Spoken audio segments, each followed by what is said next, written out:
અંદરના તત્વના રાસાયણિક ગુણધર્મોમાં આવર્તિતામાં આપણે પેલા હાઇડ્રાઇડ વિશે વાત કરી લાસ્ટ ટાઈમ. હવે હેલાઇડમાં 15મા સમૂહના તત્વોના બે પ્રકારના હેલાઇડની વાત કરીશું આપણે, ટ્રાઇહેલાઇડ અને પેન્ટાહેલાઇડ.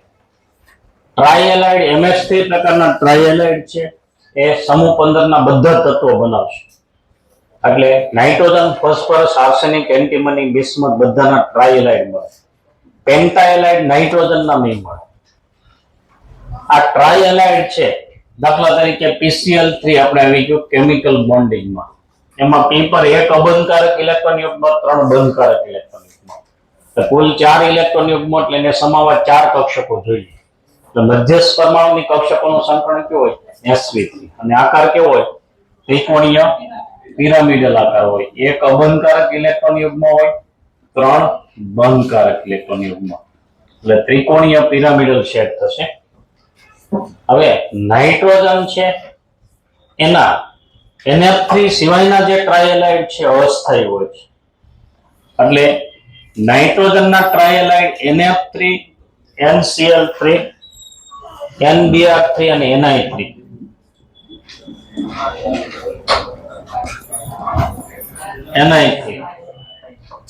એમાં NF3 એક જ સ્થાયી છે, આ અસ્થાયી છે.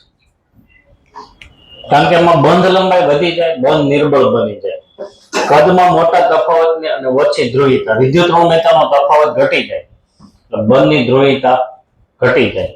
અને પાછું કદ વધે, હેલોજનનું કદ વધે એટલે બંધ લંબાઈ ઘટશે, બંધ નિર્બળ બનશે, અને એને કારણે અસ્થાયી છે. જ્યારે અન્ય તત્વો છે એના ફોસ્ફરસ, આર્સેનિક, એન્ટીમની અને બિસ્મથ, એના બધા ટ્રાઇહેલાઇડ જાણીતા છે. ફોસ્ફરસના ટ્રાઇહેલાઇડ PF3, PCl3, PBr3 અને Bi3. આર્સેનિકના SF3, AsCl3, AsBr3 અને Si3 આવશે આર્સેનિકના ટ્રાઇહેલાઇડ. એન્ટીમનીના પણ એ જ રીતે આવશે, અને બિસ્મથના. હવે આ ટ્રાઇહેલાઇડની કેટલીક લાક્ષણિકતા જોઈએ. ફોસ્ફરસના ટ્રાઇહેલાઇડ છે PF3, PCl3, PBr3 અને Pi3. આર્સેનિકના SF3, AsCl3, AsBr3, Si3. Antimony SbF3, SbCl3, SbBr3 ને SbI3 લઈએ. અને એમ બિસ્મથના BiF3, BiCl3, BiBr3 અને BiI3 લઈએ. તો આ જે હેલાઇડ છે ટ્રાઇહેલાઇડ, એમાં એક સ્થાયિતાની વાત કરી. આમાં સ્થાયિતા ઘટશે, આમાં જેમ ઘટી NF3 એક જ સ્થાયી છે, એમ બધામાં હેલાઇડનું કદ વધશે એમ સ્થાયિતા ઘટશે. એટલે આમ પણ સ્થાયિતા ઘટતી જશે અને આમ પણ ઘટશે. કોઈ પણ તત્વ લઈ લઈએ, કોઈ પણ હેલોજન લઈ લઈએ, તો ફોસ્ફરસ, આર્સેનિક, એન્ટીમની, બિસ્મથ તરફ જઈએ એમ સ્થાયિતા ઘટતી જાય. એટલે આ રીતે સ્થાયિતાનો ક્રમ આવશે. પછી નાઇટ્રોજનના NF3 સિવાયના જે બધા ટ્રાઇહેલાઇડ અસ્થાયી છે એની વાત કરી, વિસ્ફોટક. પણ ફોસ્ફરસ, આર્સેનિક, એન્ટીમની, બિસ્મથના બધા ટ્રાઇહેલાઇડ કેવા છે? સ્થાયી છે. એમાં BiF3 એક આયનીય છે. અને બાકી બધા ટ્રાઇહેલાઇડ કેવા લેવાનું છે? સહસંયોજક. BiF3 એક આયનીય છે, ધ્યાનમાં રાખજો. કારણ કે એમાં Bi નું કદ મોટું ને F નું કદ નાનું.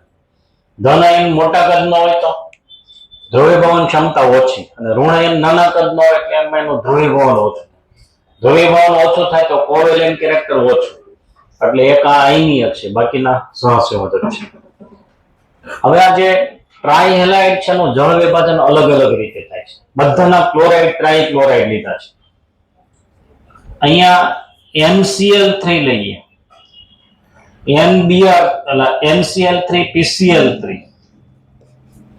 પછી AsCl3, SbCl3 અને BiCl3, આ ટ્રાઇહેલાઇડ લીધા છે.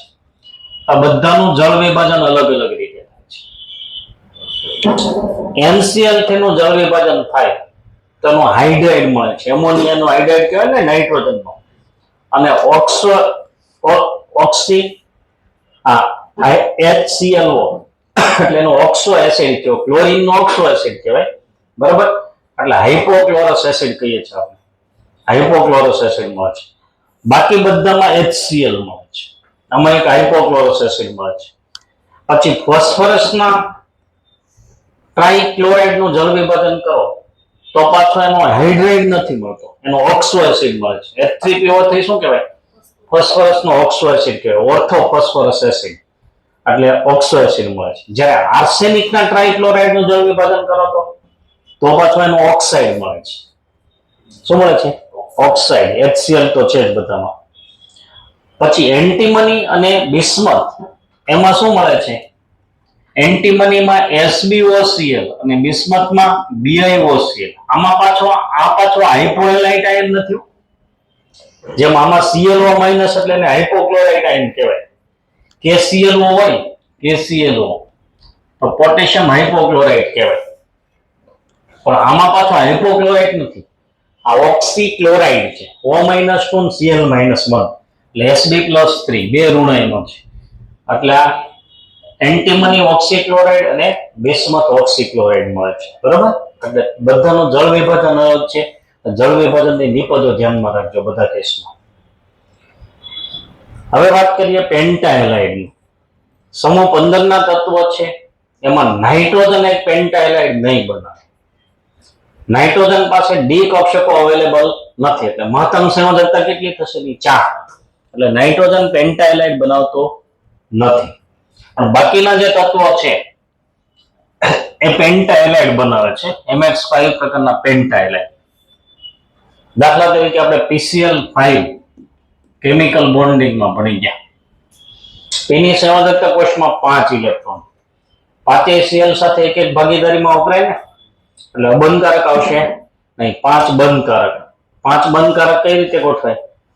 3 ત્રિકોણના ખૂણા પર, એક ઉપર ને એક નીચે, એટલે ત્રિકોણીય દ્વિપિરામિડ આકારમાં આવશે ને આ રીતે.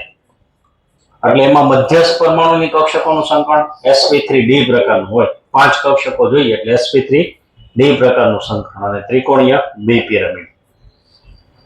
સમૂહમાં જેમ આપણે ઉપરથી નીચે જઈએ તેમ પરમાણુ ક્રમાંક વધતા પેન્ટાહેલાઇડની સ્થાયીતા ઘટે છે. નાઇટ્રોજનના તો એકે પેન્ટાહેલાઇડ જાણીતા નથી, પણ ફ્લોરાઇડ છે એ ફોસ્ફરસ પેન્ટાફ્લોરાઇડ, ફોસ્ફરસ, આર્સેનિક, એન્ટીમની અને બિસ્મથ બધાના પેન્ટાફ્લોરાઇડ જાણીતા છે. પણ પેન્ટાક્લોરાઇડ બધાના જાણીતા નથી. પેન્ટાક્લોરાઇડ ખાલી ફોસ્ફરસ, આર્સેનિક અને એન્ટીમનીના જાણીતા છે. PCl5, PbR5 અને PCl5, HCl5 અને SbCl5. જ્યારે બ્રોમાઇડ ફક્ત ફોસ્ફરસનો જ જાણીતો છે, PbR5. આયોડાઇડનો ઓછો સ્થાયી હોય, Pi5 હોય પણ સ્થાયીતા કેવી? ઓછી. આના પેન્ટાબ્રોમાઇડ કે પેન્ટાયોડાઇડ, આર્સેનિક ને એન્ટીમનીના જાણીતા નથી. બિસ્મથનો તો ખાલી પેન્ટાફ્લોરાઇડ જ છે, એ ઓછો સ્થાયી હોય છે. આ રીતે એટલા પેન્ટાહેલાઇડ આપણને મળશે, બરાબર. ટ્રાયહેલાઇડ કરતા પેન્ટાહેલાઇડ ઉષ્મીય રીતે ઓછા સ્થાયી છે, કારણ કે મધ્યસ્થ પરમાણુની આસપાસ ટ્રાયહેલાઇડમાં 4 ઇલેક્ટ્રોન યુગ્મો હોય, એક અબંધકારક, 3 બંધકારક. પેન્ટાહેલાઇડમાં 5 ઇલેક્ટ્રોન યુગ્મો હોય એટલે અપાકર્ષણ વધી જાય. એટલે ટ્રાયહેલાઇડ કરતા પેન્ટાહેલાઇડ ઓછા સ્થાયી હોય છે. PCl5 છે એ વાયુ સ્વરૂપમાં હોય તો આ ત્રિકોણીય દ્વિપિરામિડ અણુ તરીકે હોય, સિંગલ અણુ તરીકે હોય છે, બરાબર, સહસંયોજક અણુ હોય. પણ એ ઘન સ્વરૂપમાં હોય, ક્રિસ્ટલાઇન ફોર્મમાં હોય, સ્ફટિકમય સ્વરૂપમાં આયનીય સ્વરૂપે હોય છે. અને PCl5 ના બે અણુ લઈએ, PCl5 તો એક અણુ બીજા અણુને Cl- આપે તો શું બનશે? PCl4+ અને PCl6- બનશે. PCl4+ અને PCl6- એટલે PCl5 ઘન અવસ્થામાં અથવા એને કહેવાય સ્ફટિકમય અવસ્થામાં આયનીય સ્વરૂપે હોય છે. PCl4+ ને PCl6- તરીકે હોય છે. બરાબર. આનો પ્રશ્ન JW માં પૂછાઈ ગયો છે આકાર વિશે. PCl4+ નો આકાર આપણે કેમિકલ બોન્ડિંગમાં શીખી ગયા એ પ્રમાણે P ની સંયોજકતા કોષમાં 5, એક ગુમાવ્યો 4, ચારેય Cl સાથે એક એક ભાગીદારીમાં વપરાય એટલે અબંધકારક આવશે નહીં. 4 બંધકારક એટલે સમચતુષ્ફલકીય હોય અને PCl6- નો આકાર અષ્ટફલકીય થાય. 5 ઇલેક્ટ્રોન યુગ્મ એક મેળવેલો 6 Cl સાથે એક એક ભાગીદારીમાં વપરાય એટલે 6 બંધકારક એટલે અષ્ટફલકીય આકાર આવશે ને. એમ PbR5 ઘન અવસ્થામાં આયનીય સ્વરૂપે હોય પણ એમાં જે PbR5 છે એમાં આયનો આની હોય આની જેમ પણ આમાંથી એક Br- લઈએ તો PbR4+ અને Br- સેમ બેક Pi3 આ રીતે હોય છે. બરાબર. PCl5 ના આકાર વિશે આપણે આવી ગઈ વાત કેમિકલ બોન્ડિંગમાં. એમાં બધા બંધ સરખા હોતા નથી. 3 PCl એક્સિયલ બોન્ડ એટલે 2 એક્સિયલ બોન્ડ PCl અને 3 ઇક્વિટોરિયલ બોન્ડ એની બંધ લંબાઈ કેવી હોય અલગ અલગ. એક્સિયલ બોન્ડ ની બંધ લંબાઈ થોડીક વધારે હોય, અપાકર્ષણ વધી જાય. 3 બંધકારક ઇલેક્ટ્રોન યુગ્મનું અપાકર્ષણ થાય. બરાબર. એટલે બંધ લંબાઈ વધારે હોય છે. ત્યાર પછી સમૂહ 15 ના તત્વો છે એના ઓક્સાઇડ લઈએ આપણે. હાઇડ્રાઇડ, હેલાઇડ, હવે ઓક્સાઇડ. સમૂહ 15 ના તત્વોના ઓક્સાઇડમાં નાઇટ્રોજનના ઓક્સાઇડ આવી ગયા આપણે. N2O, NO, N2O3, N2O4 ને NO2 અને N2O5. N2O4 ખરેખર શું છે?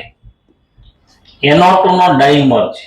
2 NO2 જોડાયેલા હોય તો N2O4 બને. નીચા તાપમાને એ N2O4 તરીકે હોય. આ NO2 નો અણુ ને NO2 નો બીજો અણુ આ રીતે લઈએ. ઓડ ઇલેક્ટ્રોન બોન્ડમાં લીધું તો આપણે એક એક અયુગ્મિત ઇલેક્ટ્રોન ગોઠવીએ ગણીએ તો એની ભાગીદારી થઈ જાય એટલે N2O4 માં NN બંધ હોય. એટલે આ રીતે N2O4 છે ખરેખર NO2 નો શું છે? ડાઈમર. નીચા તાપમાને N2O4 સ્વરૂપે, ગરમ કરો તો વિઘટન પામીને NO2 બની જાય. હવે અહીંયા આ નાઇટ્રોજનના ઓક્સાઇડની એસિડિક સ્ટ્રેન્થ વધતી જાય.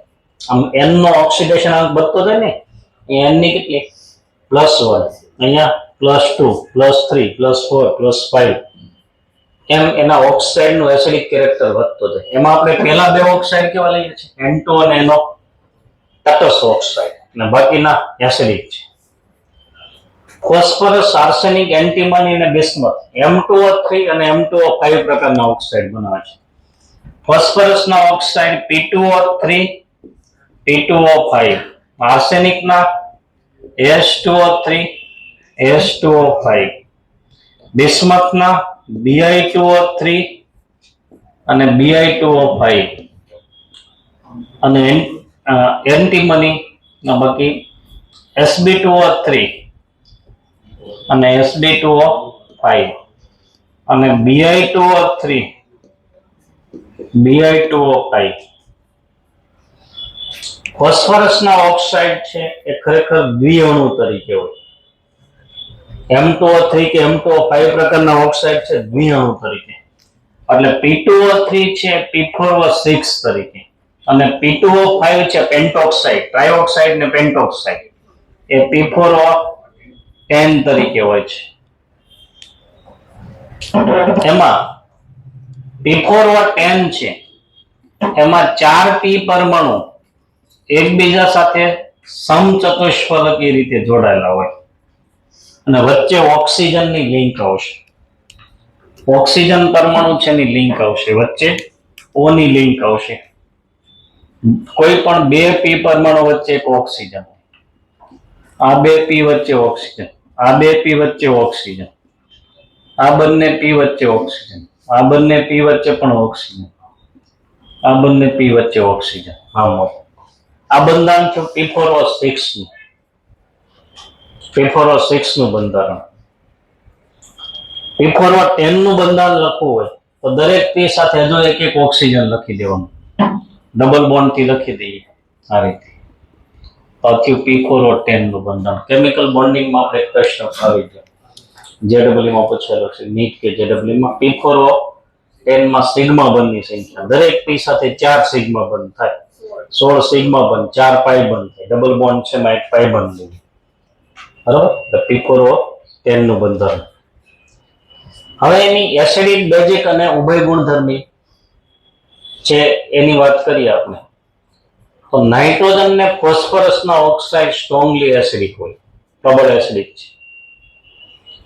જ્યારે આર્સેનિક ના ઓક્સાઇડ નિર્બળ એસિડિક છે. આર્સેનિક ના ઓક્સાઇડ છે H2O3, H2O5 એ વીકલી એસિડિક છે, નિર્બળ એસિડિક છે.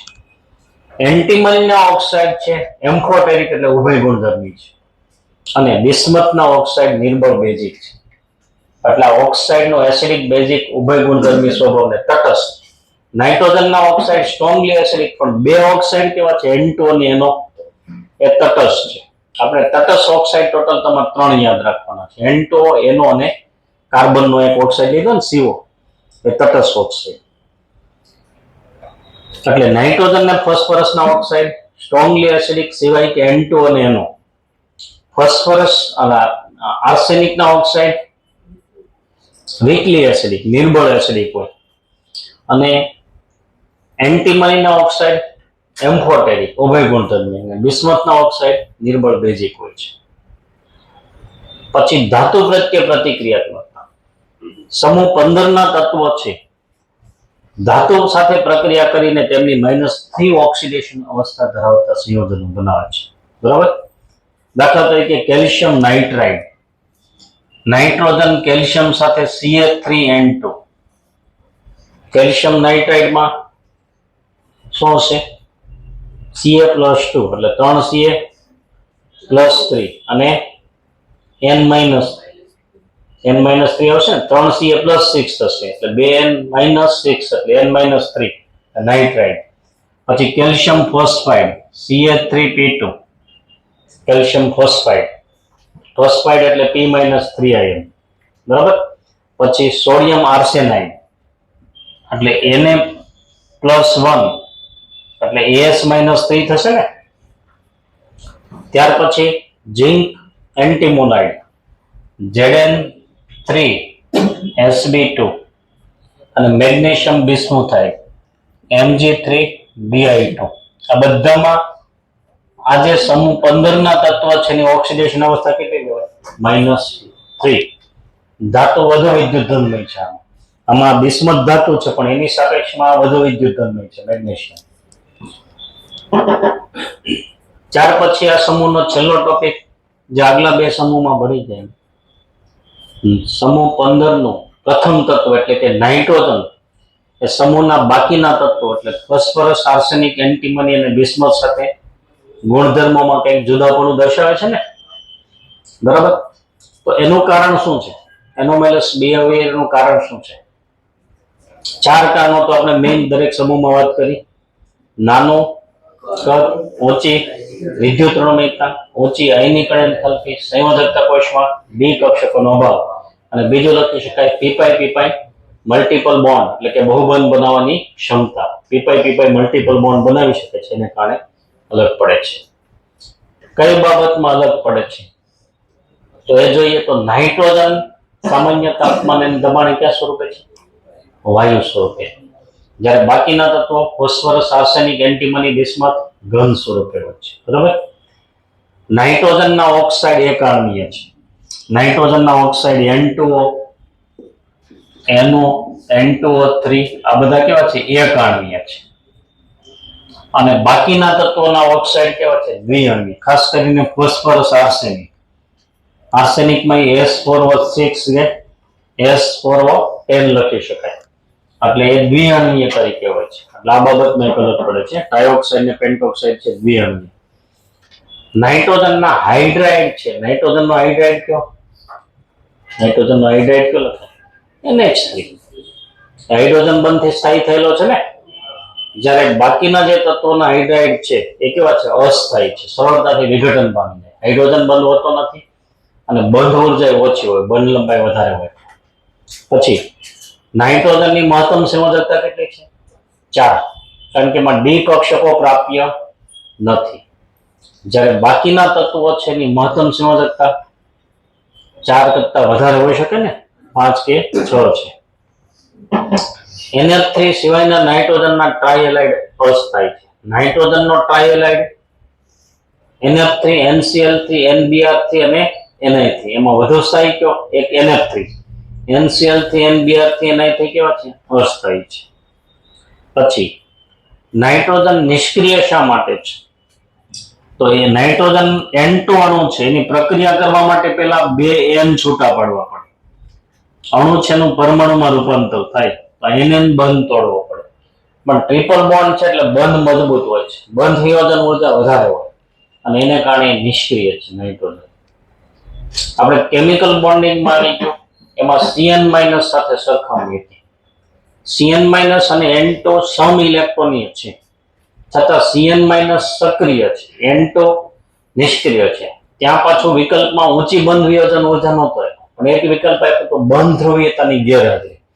નાઇટ્રોજનમાં 2 સમાન તત્વો એટલે વિદ્યુત ઋણમિયતા સરખી એટલે બંધ ધ્રુવીય હોય નહીં, એટલે કોઈ વડે સરળતાથી આકર્ષાય નહીં, એટલે પ્રતિક્રિયાત્મકતા ઓછી. એટલે Cn- સાથે સરખામણી હોય તો ઓપ્શનમાં ઊંચી બંધ વિયોજન ઊર્જા ન આપ્યું હોય, એને બદલે શું આપ્યું હોય? બંધ ધ્રુવીયતાની ગેરહાજરી. અને ખાલી એમાં આપ્યું હોય સીધું નાઇટ્રોજન નિષ્ક્રિય છે, તો એમાં વિકલ્પ કયો આપણે લેવાનો? ઊંચી બંધ વિયોજન ઊર્જા, એને કારણે એ નિષ્ક્રિય છે. સમૂહ 15 ના તત્વો એના MCQ સોલ્વ કરવાના છે તમારે, એટલે ક્વેરી હોય એ પછી સોલ્વ થઈ જશે. સમૂહ 16 ઓક્સિજન ફેમિલી. ઓક્સિજન ફેમિલીમાં ઓક્સિજન, સલ્ફર, સેલેનિયમ, ટેલ્યુરિયમ, પોલોનિયમ અને લિવરમોરિયમ. બરાબર? આ તત્વોની સંયોજકતા કોષની ઇલેક્ટ્રોન રચના NH2np4 છે, એટલે સંયોજકતા કોષમાં 6 ઇલેક્ટ્રોન છે. ઓક્સિજન તો helium 2s2 2p4, sulphur neon 3s2 3p4, પછી સિલેનિયમ એમાં argon 3d10 4s2 4p4, tellurium krypton 4d10 5s2 5p4, પોલોનિયમમાં f ઇલેક્ટ્રોનની હાજરી આવશે ને, 4f14 5d10 6s2 6p4, અને લિવરમોરિયમ radon 5f14 6d10 7s2 7p4. ટૂંકમાં સંયોજકતા કોષમાં 6 ઇલેક્ટ્રોન છે, તો મહત્તમ ઓક્સિડેશન અવસ્થા કેટલી થશે? +6. ભૌતિક ગુણધર્મોમાં આવર્તિતા એમાં ઓક્સિજન એક વાયુ સ્વરૂપે હોય છે, બાકીના તત્વો ઘન સ્વરૂપે હોય છે. પરમાણુને અહીંની ત્રિજ્યામાં અહીંયા નિયમિતતા જોવા મળે છે. સમૂહમાં ઉપરથી નીચે જઈએ તેમ કક્ષાઓ વધે એટલે બાહ્યતમ કક્ષાનો મુખ્ય ક્વોન્ટમાંક n વધે, એટલે કેન્દ્રથી અંતર વધે એટલે ત્રિજ્યા વધે. ગલન બિંદુ અને ઉત્કલન બિંદુ એ ઓક્સિજન થી ટેલ્યુરિયમ તરફ જતા વધે, પણ પોલોનિયમનો ગલન બિંદુ અપવાદ રૂપે કેવું છે? ઓછું છે.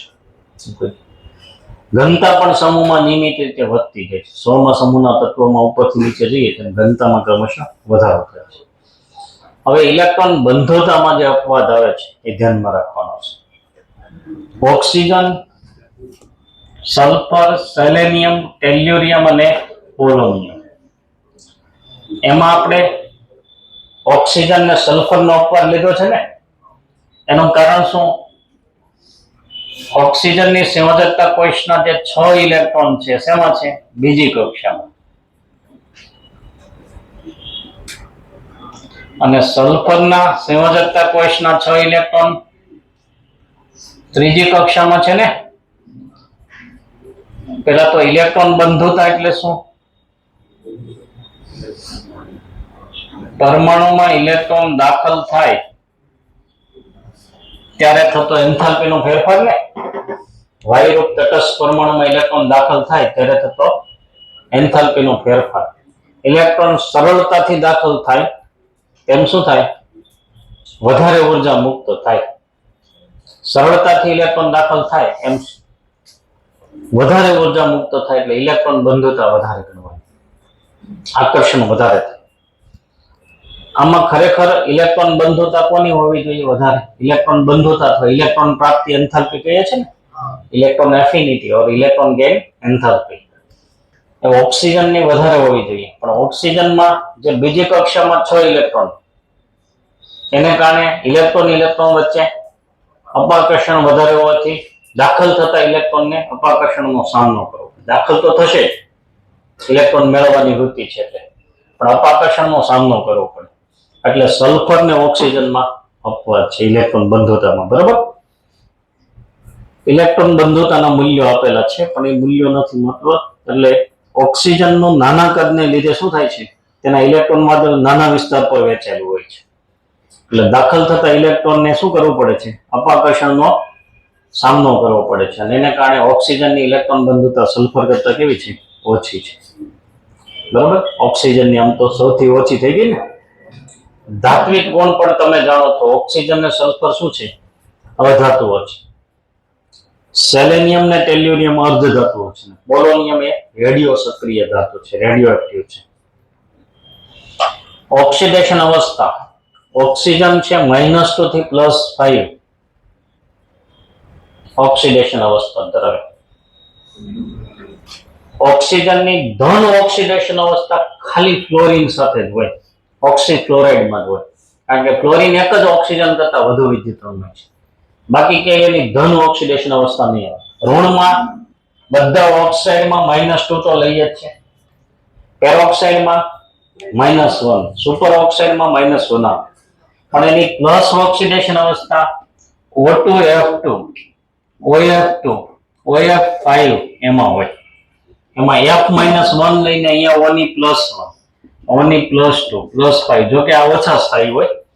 એટલે પ્લસ ઓક્સિડેશન અવસ્થા ઓક્સિજનની ક્યાં આવશે, ફક્ત ફ્લોરિન સાથે, ઓક્સીક્લોરાઇડમાં. બરાબર, બાકી પ્લસ નહીં આવે.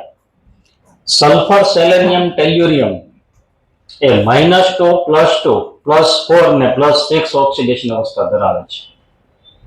દાખલા તરીકે સલ્ફાઇડ હોય, Na2S હોય, એમાં સલ્ફરની ઓક્સિડેશન અવસ્થા -2. બરાબર, પછી +2 ઓક્સિડેશન અવસ્થા એના હેલાઇડમાં હોઈ શકે. ડાયહેલાઇડ લઈએ HCl2, એમાં +2 હોઈ શકે.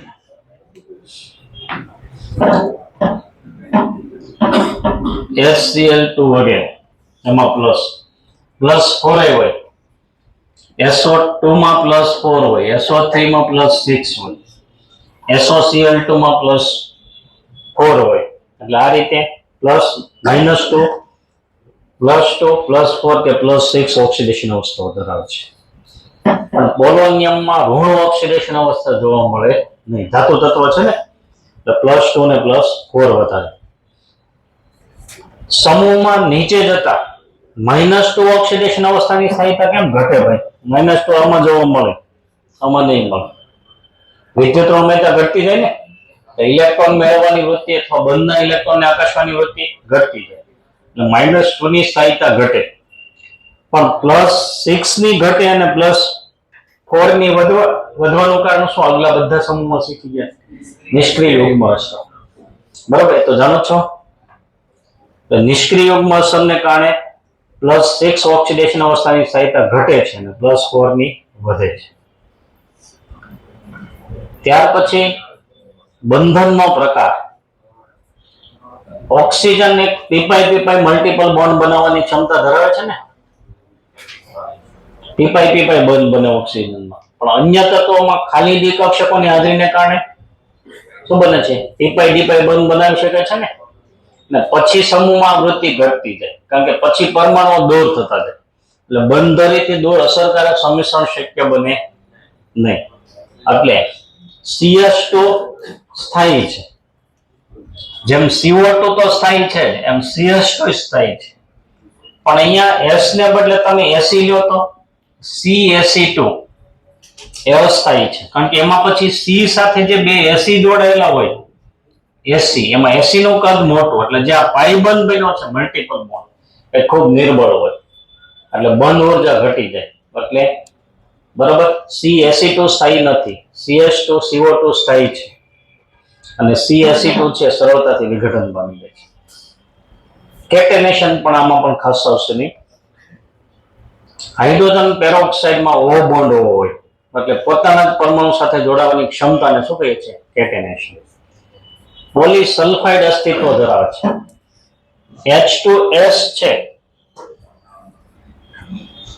એ મોનોસલ્ફાઇડ H2S, પણ H2S2, H2S, H2S2, H2S3, H2S4 વગેરે લઈએ, એમાં H2S2 છે એમાં 2H વચ્ચે 2S હોય છે, આમાં વચ્ચે 3S આવી જાય એટલે SS જોડાયેલા છે ને, એટલે કેટેનેશન નું વલણ ધરાવે. એટલે સમૂહ 14 માં સૌથી વધુ કેટેનેશન નું વલણ સલ્ફર ધરાવે છે. H2S છે એમાં સલ્ફાઇડ આયન, આમાં S2-2 ડાયસલ્ફાઇડ, આમાં S3-2, S4-2 આવા આયનો લઈ શકાય. એટલે આ બધા પોલીસલ્ફાઇડ આયનો કહેવાય. બરાબર. ત્યાર પછી બહુરૂપકતા, એલોટ્રોપી. એલોટ્રોપ્સ ઓક્સિજનના અપરૂપો ક્યાં છે? બે, O2 અને O3. ઓઝોન લઈએ છે, ઓક્સિજનનો અપરૂપ કહીએ છીએ. સલ્ફરના અપરૂપોના નામ ધ્યાનમાં રાખવાના છે. રોમ્બિક સલ્ફર, મોનોક્લિનિક સલ્ફર, પ્લાસ્ટિક સલ્ફર વગેરે. મેઇન બે જૂના સિલેબસમાં હતો અભ્યાસ રોમ્બિક સલ્ફર અને મોનોક્લિનિક સલ્ફર. બરાબર. સેલેનિયમ છે એના અપરૂપો રેડ અને ગ્રે. લાલ સેલેનિયમ અને ગ્રે ભૂખરું સેલેનિયમ. રેડ સેલેનિયમ છે નોન મેટાલિક છે, બિનધાત્વીય છે, અને ગ્રે સેલેનિયમ મેટાલિક છે. અને બીજું એની લાક્ષણિકતા ધ્યાનમાં રાખજો, ભૂખરું સેલેનિયમ છે એ ફોટો કંડક્ટર છે, એટલે પ્રકાશનું વહન કરી શકે, એટલે એને કારણે ફોટોકોપિયર અને ફોટોસેલમાં વપરાય છે. ફોટોકોપિયર અને ફોટોસેલમાં પ્રકાશ પડતો હોય બીજે ત્યાંથી વહન પામીને આપણે લઈ જવો હોય તો આનો ઉપયોગ થાય. પછી તમે ઝેરોક્સ મશીન જોયું છે, એમાં પ્રકાશ વહન પામતો એવું લાગે ને તમને, એટલે ફોટો કંડક્ટર છે. પરમાણ્વિકતા, ઓક્સિજન છે દ્વિપરમાણુ અણુ તરીકે અસ્તિત્વ ધરાવે છે. O double bond O. Oxygen દ્વિપરમાણુ અણુ તરીકે અસ્તિત્વ ધરાવે છે. જ્યારે સલ્ફર છે S8 સ્વરૂપે અને સેલેનિયમ SE8 સ્વરૂપે, અને રોમ્બિક અને મોનોક્લિનિક બંનેમાં S8 સ્વરૂપો હોય. બરાબર. એટલે સલ્ફરના બે અપરૂપો તમારે યાદ રાખવાના છે ખાસ તો ક્યાં, રોમ્બિક સલ્ફર અને મોનોક્લિનિક સલ્ફર. એમાં રોમ્બિક સલ્ફર ઓરડાના તાપમાને વધુ સ્થાયી હોય, એટલે એનું પ્રમાણિત સ્વરૂપ કયું ગણાય? રોમ્બિક. થર્મોડાયનેમિક્સમાં આવી ગયો. આપણે જે તત્વોના અપરૂપો મળતા હોય એના સૌથી સ્થાયી અપરૂપને આપણે પ્રમાણિત ગણીએ છીએ. બરાબર. એટલે સલ્ફર માટે પ્રમાણિત અપરૂપ કયું, પ્રમાણિત સ્વરૂપ કયું? રોમ્બિક સલ્ફર. ફોસ્ફરસ માટે કાળો ફોસ્ફરસ, કાર્બન માટે ગ્રેફાઇટ અપરૂપ ગણાય, અપરૂપ પ્રમાણિત ગણાય. સમૂહ 16 ના તત્વોના રાસાયણિક ગુણધર્મોમાં આવર્તિતા. રાસાયણિક ગુણધર્મોમાં આવર્તિતામાં આપણે 15મા સમૂહમાં જોઈએ એમ પહેલા આમાં પણ હાઇડ્રાઇડ. સમૂહ 16 ના તત્વોના હાઇડ્રાઇડ, ઓક્સિજનનો હાઇડ્રાઇડ એટલે પાણી H2O, સલ્ફરનો hydride H2S, H2Se, H2T અને H2PO. નીટ JEE માં આ સમૂહમાંથી જે વધુ પ્રશ્નો પૂછાયો તો હાઇડ્રાઇડ માંથી પૂછાય છે. સિમ્પલ પ્રશ્નો, હાઇડ્રાઇડ સમજી લેજો.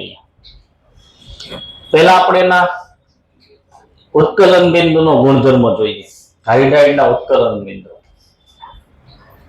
સમૂહમાં ઉપરથી નીચે જઈએ વાન ડર વાલ્સ બળો વધે, એટલે ઉત્કલન બિંદુમાં ક્રમશઃ વધારો થાય. તો એ હિસાબે H2O નું ઉત્કલન બિંદુ સૌથી ઓછું હોવું જોઈએ, પણ H2O નું ઉત્કલન બિંદુ આ સમૂહમાં સૌથી વધારે છે. શા માટે? પ્રબળ અંતરાણવી હાઇડ્રોજન બંધ ધરાવે ને, બાકીના તત્વોમાં હાઇડ્રોજન બંધ અસરકારક હોય, બાકીના હાઇડ્રાઇડમાં હાઇડ્રોજન બંધ હોતો નથી. એટલે H2O માં પ્રબળ હાઇડ્રોજન બંધને કારણે શું થાય છે? ઉત્કલન બિંદુ અપેક્ષા કરતા વધારે છે. તો આ હાઇડ્રાઇડમાં સૌથી નીચું ઉત્કલન બિંદુ કોનું? H2S નું. એમ પૂછાય સૌથી વધુ બાષ્પશીલ કોણ આમાં? H2S. સૌથી ઓછી બાષ્પાયન એન્થાલ્પી કોની? બાષ્પાયન એન્થાલ્પીના ક્રમે પૂછાય. જેનું ઉત્કલન બિંદુ નીચું હોય એની બાષ્પાયન એન્થાલ્પી ઓછી હોય, કારણ કે બાષ્પીભવન માટે ઓછી ઉર્જા જોઈએ. એટલે ગમે તે સરખામણી પૂછાય, બાષ્પીભવનના ક્રમની પૂછે, બાષ્પાયન એન્થાલ્પીનો ક્રમ પૂછાય, તો કોની બાષ્પાયન એન્થાલ્પી વધારે કોની ઓછી, તો એ ધ્યાનમાં રાખવાનું. આમ તો નિયમ પ્રમાણે H2O નું સૌથી નીચું ઉત્કલન બિંદુ હોવું જોઈએ ને, પણ હાઇડ્રોજન બંને કાળા સમૂહમાં કેવું છે, સૌથી વધુ ઉત્કલન બિંદુ ધરાવે છે H2O. બરાબર. બંધ કોણનો પ્રશ્ન પણ પૂછેલો છે. ઉપરથી નીચે જઈએ હાઇડ્રાઇડમાં એમ મધ્યસ્થ પરમાણુનું કદ વધતું જાય એમ બંધ કોણ શું થાય, ઘટતો જાય છે. બંધ કોણ ઘટે. મધ્યસ્થ પરમાણુ નાનો હોય તો ઇલેક્ટ્રોન યુગ્મ થોડા દૂર ગોઠવવા પડે, નહીતર અપાકર્ષણ. પણ મોટો પરમાણુ હોય તો થોડાક નજીક હોય તો ખૂણો વધારે, આમ તો દૂર જ રહેશે ને, ઓછા ખૂણે હોય તો દૂર રહેશે. એટલે મધ્યસ્થ પરમાણુનું કદ વધતા બંધ કોણ શું થાય છે, ઘટે છે. પછી ઉષ્મીય સ્થાયીતાના પ્રશ્નો પૂછાય છે. આમાં MH બંધ વિયોજન ઉર્જા ઘટતી જાય. H2O માં OH બંધ પ્રબળ હોય H2O માં, પણ H2S છે એમાં આ બંધ લંબાઈ વધી જાય, કારણ કે S નું કદ વધી ગયું. એટલે એમાં H2S માં શું હોય, બંધ વિયોજન ઉર્જા ઘટતી જાય. બંધ વિયોજન ઉર્જા ઘટતી જાય તો બંધનું વિયોજન સરળતાથી થાય, એટલે વિઘટન સરળતાથી થાય. અને જેનું વિઘટન સરળતાથી થાય ની ઉષ્મીય સ્થાયીતા ઓછી, એટલે સમૂહમાં નીચે જઈએ તેમ બંધ વિયોજન ઉર્જા ઘટતી જાય છે. OH બંધ કરતા SH બંધ નિર્બળ હોય, એના કરતા SEH બંધ નિર્બળ હોય, અને એને કારણે શું થાય છે, ઉષ્મીય સ્થાયીતા સમૂહમાં નીચે જતા હાઇડ્રાઇડ ઉષ્મીય સ્થાયીતા ઘટતી જાય. આમ પૂછાય 5 હાઇડ્રાઇડમાં કોનું વિઘટન સરળતાથી થશે? કોનું વિઘટન આ પાંચેયમાં સરળતાથી થાય? H2O, H2S, H2Se, H2Te કે H2PO? H2PO. કારણ કે સૌથી ઓછો સ્થાયી છે. જે ઓછો સ્થાયી હોય એનું વિઘટન સરળતાથી થાય.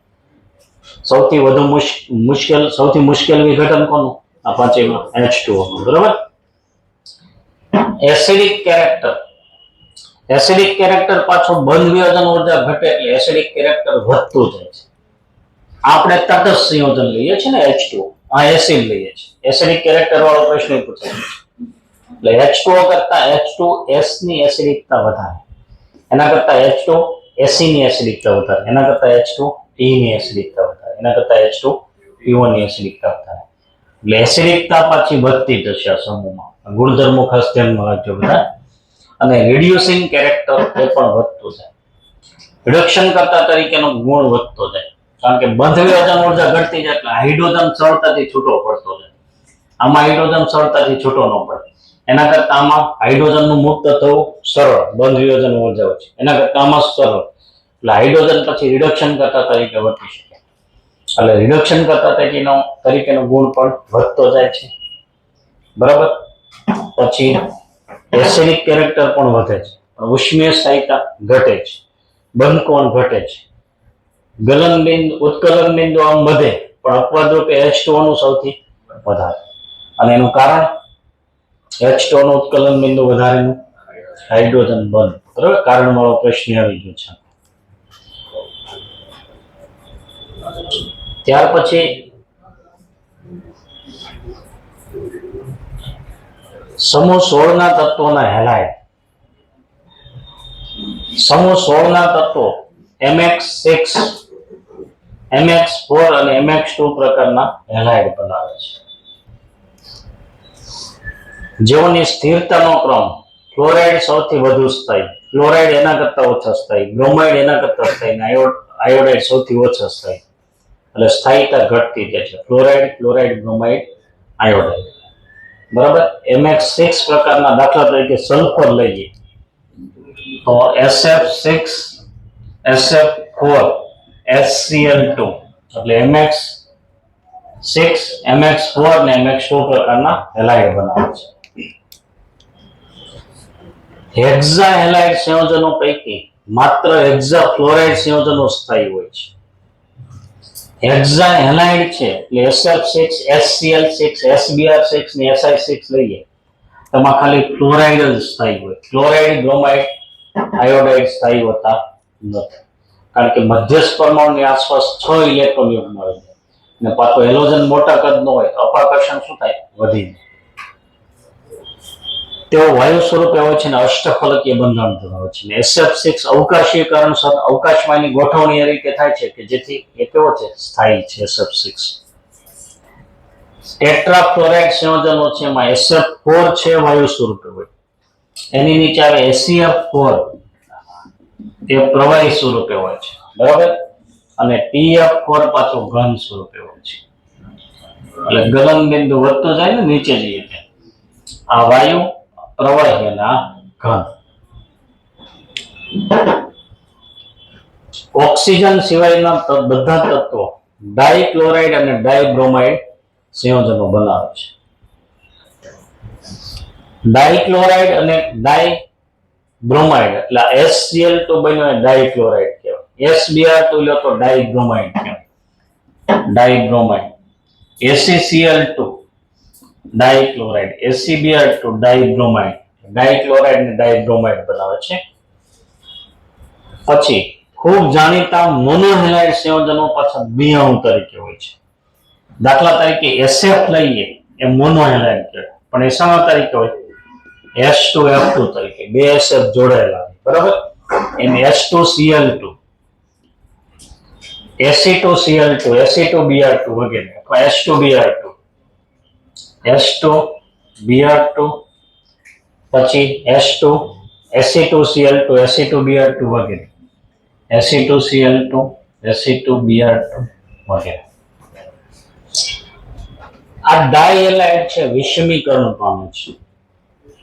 વિષમીકરણ થાય, દાખલા તરીકે મોનોહેલાઇડ પણ દ્વિઅણુ તરીકે Ac2Cl2 છે, એમાં Ac ની ઓક્સિડેશન અવસ્થા આપણે શું લઈએ? +1, 2Cl - 2, એટલે સામે 2Ac +2 એટલે Ac ની +1. હવે એમાંથી Ac છૂટવો પડે અને ACCl4, 3Ac અને ACCl4, આમાં ટોટલ 4 AC છે +1 વાળા, એમાંથી 3 0 માં રૂપાંતર પામી ગયા ને, અને એક +4 માં, એટલે AC નું જ ઓક્સિડેશન, AC નું જ રિડક્શન, એટલે શું કહેવાય? વિષમીકરણ, ડિસપ્રોપોર્શન રિએક્શન કહેવાય છે, બરોબર. આ રીતે વિષમીકરણનું સમીકરણ ધ્યાનમાં રાખજો તમે. હવે ઓક્સાઇડ સમૂહ 16 ના બધા તત્વો છે MO2 અને MO3 પ્રકારના ઓક્સાઇડ બનાવે છે, જેઓ એસિડિક સ્વભાવ ધરાવે છે, પણ TO2 અને PO2 ઉભય ગુણધર્મી છે, ઠીક કરજો, બરાબર. O3 અને SO2 વાયુ છે, અને SiO2 કેવો છે? ઘન સ્વરૂપે હોય છે SiO2. એટલે સમૂહમાં આ તત્વનો પરમાણુ ક્રમાંક વધે એમ ઉત્કલન બિંદુ ગલન બિંદુ વધતું થશે ઓક્સાઇડ. આ એક મુદ્દો ખાસ ધ્યાનમાં રાખવાનો છે. SO2 થી TO તરફ જતા રિડક્શન કરતા તરીકેનો ગુણ ઘટે છે, એટલે SO2 રિડક્શન કરતા છે, કારણ કે એનું SO3 માં ઓક્સિડેશન થઈ શકે છે, અને TO2 કેવો છે? એ પાછો ઓક્સિડેશન કરતા તરીકે વધશે. એમાં SO2 નું બંધારણ છે, સલ્ફર છે ની સંયોજકતા કોષમાં 2 ઇલેક્ટ્રોન પૈકી 2 અહીંયા ભાગીદારીમાં વપરાય ઓક્સિજન સાથે. 2 સવર્ગ સહસંયોજક બંધમાં લઈએ તો એક અબંધકારક ઇલેક્ટ્રોન યુગ્મ વધે. આ રીતનું SO2 નું બંધારણ. પણ SO3 વાયુ સ્વરૂપમાં હોય તો સમતલીય ત્રિકોણનું સ્વરૂપ. SO3 વાયુ સ્વરૂપમાં લઈએ તો આ રીતે લખવામાં આવે છે જનરલી, પણ ઘન સ્વરૂપમાં એ 2 તરીકે અસ્તિત્વ, ઘન સ્વરૂપમાં એ શાના તરીકે અસ્તિત્વ ધરાવે છે? એક તો પોલિમેરિક ફોર્મમાં અને સાયક્લિક ટ્રાઇમર તરીકે 3 અણુ જોડાયેલા રહે. પોલિમેરિક ફોર્મમાં SO3 લઈએ તો 3 S સાથે 3 આ રીતે દર્શાવે, સમજાવો. બીજો SO3, ત્રીજો SO3, આ રીતે અનેક SO3 અણુઓ છે, એકબીજા સાથે જોડાતા રહેશે. અહીંયા આગળ આવશે શૃંખલા, એટલે અનેક SO3 અણુઓ એકબીજા સાથે જોડાતા જાય, એટલે પોલિમેરિક ફોર્મમાં ઘન અવસ્થામાં, અથવા તો સાયક્લિક ટ્રાઇમર, ચક્રીય ટ્રાઇમર તરીકે અસ્તિત્વ ધરાવે છે. 3 SO3 ચક્રીય રીતે જોડાયેલા હોય, એટલે O સાથે એકાંતરે S લઈએ, એકાંતરે S ને O લઈએ તો S સાથે પાછા 2 ઓક્સો સમૂહ લઈએ, દરેક S સાથે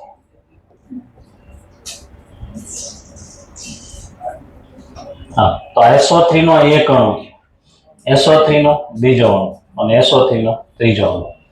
તો ત્રણ અણુ જોડેલા હોય સાયક્લિક ટ્રાઇમર સ્વરૂપે. સાયક્લિક ટ્રાઇમરમાં SS બંધ નથી હોતું, SOS બંધ હોય છે. SOS બંધ કેટલા હોય? ત્રણ. જો SOS, SOS ને SOS. બરાબર. હવે ડાયઓક્સિજન ની બનાવટ ગુણધર્મો નેક્સ્ટ ટાઈમ લઈશું.